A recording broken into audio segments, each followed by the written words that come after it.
What is going on, everybody? Welcome back to the channel. It is time for episode 2 of my new show here, or kind of show on the channel. You guys know the name. It is Down the Toy Aisle. And today we're going to be talking about WWE Basic Series 1. We did Elite 1 last week. We're doing Basic Series 1 this week. So let's go ahead and get right on into it. All right, so as you guys see, there were some image variants for Basic Series 1. Not image variants. This isn't cards. There were variants in the aisles. So you see up here you have Evan Bourne, and then you have Evan Bourne Chase. We'll talk about the Chases in a minute. Just kind of, you know what? No, we'll go ahead and get them out of the way. The Chase figures come with these ugly titles that are supposedly 1 of 1,000. They are commemorative championship belts. I guess supposedly was not the word for that because they are all numbered on the title belt, as you see right there. This is like 200 and something out of 1,000. It was just another way to sell more figures, or people would be like, ooh, I have this one, but you go in the store like, oh, there's the Chase version of it. Yeah, that's called marketing. But the first figure we're going to talk about in Basic Series 1, this is 15 years ago at this point. That's kind of rough. The first figure we're going to talk about is Evan Bourne, though. And for the most part, it's a pretty generic figure. Evan Bourne was hot at the time, but, I mean, is this who you want to put in your first ever Basic Series? Like, MVP, I guess, was the sleeper of Elite Series 1. Not the sleeper, like the one that wasn't desired. Evan Bourne was probably desired, but in the grand scheme of things, yeah, he didn't stick around for much longer after this 2010.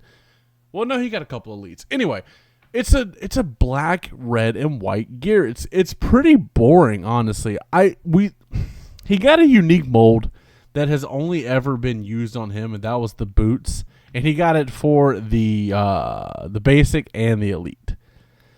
That's pretty cool. That doesn't happen much, but it's a very boring attire. Like, Evan Bourne has some really cool gear, but this one sucks. Yeah, you don't need this one. But, I mean, I like the packaging, honestly, from back in the day. It's a lot sturdier than packaging is now.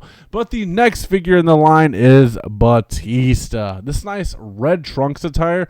Normally, when I think of Batista, I think of black trunks. So it is nice to have Batista in red trunks and the red boots to match. It's pretty nice. Now, when I think of Batista nowadays, it's kind of hard to not imagine Drax from Guardians or all tatted up Batista. So this is definitely quite a change. But the head sculpt was very good for the time. It's a solid torso choice for him. The quads, everything about it. The figure looks good. They got the tattoo on the back looking well. Over the years, they did make it where the tattoo fit the back a lot better than you see right here. But at the time, their first ever Basic Series, you kind of can't be mad about this, honestly. And this was their like starting point with the WWE license. So they did pretty good. He's got the deco on the elbow pads, which is a nice little bonus. I like this a lot. I think this is a solid figure. I honestly have not seen this one. And this is what, from Night of Champions 2008? It's pretty good. It's a pay-per-view attire in a basic line. I like it a lot. I do like Batista, though. That probably helps a lot. But this is a solid figure. Next up in the line, we do have Triple H. They have this attire locked down for October 1st, 2007. That's a long time ago. Once again, you see the packaging. It looks very nice. The back of the packaging even looks cool. I kind of miss seeing the figures on the back, honestly. But there's not a picture of this one out of package. But it's a Triple H with long hair. The head scan is kind of mid at this point. It's not good now that we know like what Mattel can do. The sculpt just isn't there. Also, I think the head ended up being like a different shade of skin tone than the body, which is unfortunate. But it's a generic black attire.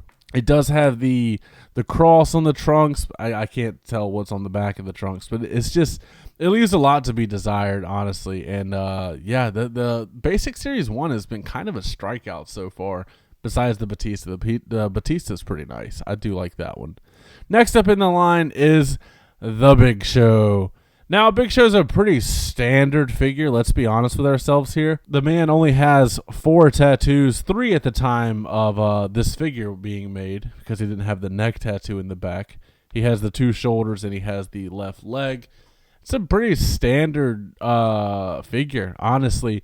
I'm surprised that they went ahead, and I think that, yeah, that one strap singlet, I guess you want to call it, is molded on there. That's not just painted. So they went and did a whole torso for him right out the rip, when you would usually just expect them to do like the same couple torsos over and over just to save on cost, especially in the beginning of a line. But it is nice. The head scan's not that bad. Honestly, it did depict Big Show from 2008, which is when it seems like all of these were actually based off of.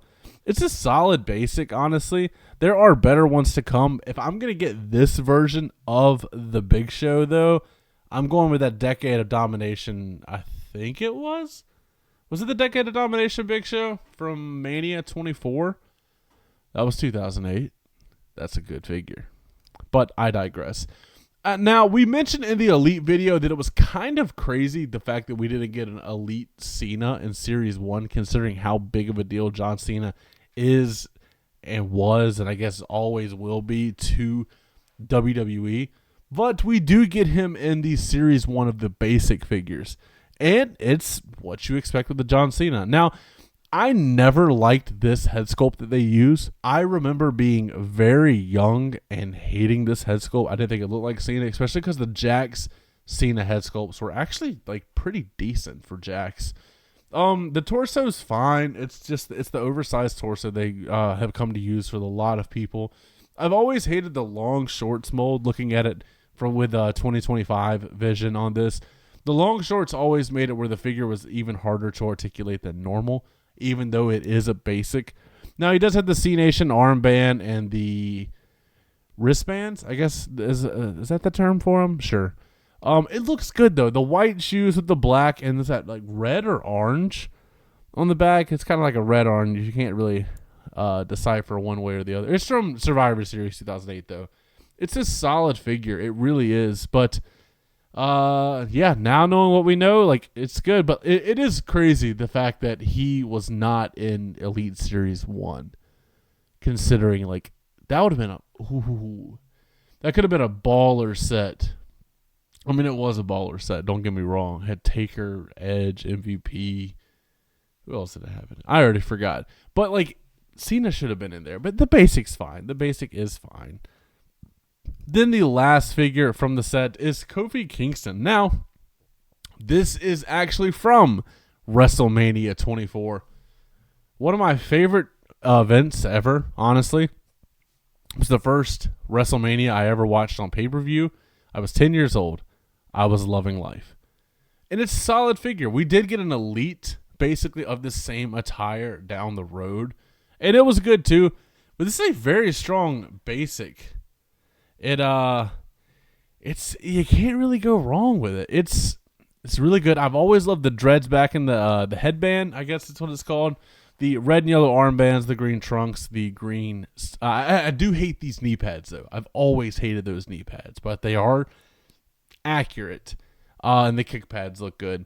This is a solid figure, and now that I know this is from Mania 24, I will actually probably go back and buy this because, yeah, those are pretty important. You know, like, this is how crazy it is. I remember being in, so Royal Rumble 2008 was my first ever WWE pay-per-view that I was able to convince my parents to buy. I was 10 years old, basically, at the time.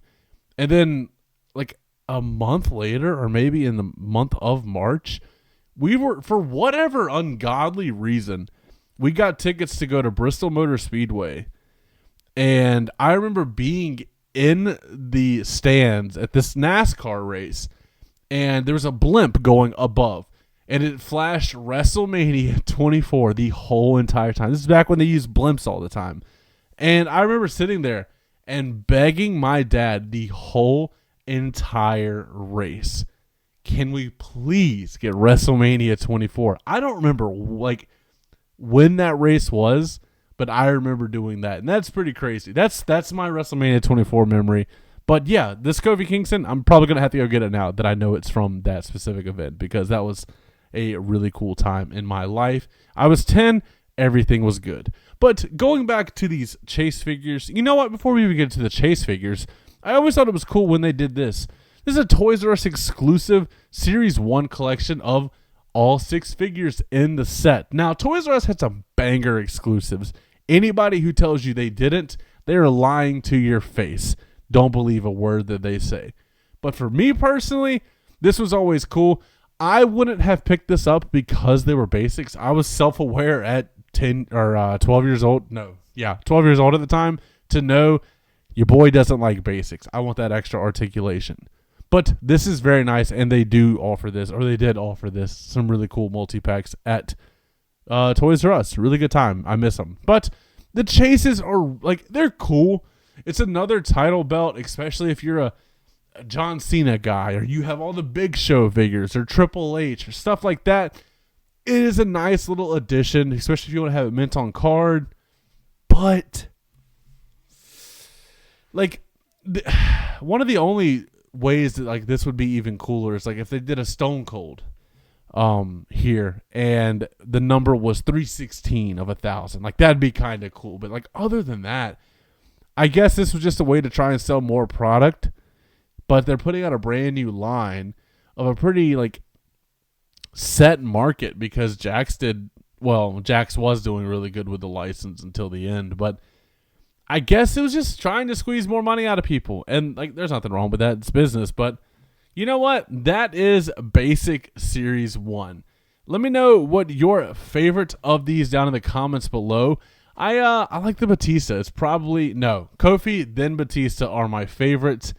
And you can kind of fill in the rest with the other ones. But that's just me. But I want to thank you guys for joining me down the toy aisle. As always, don't forget to like, comment, subscribe. And last but not least, take it easy.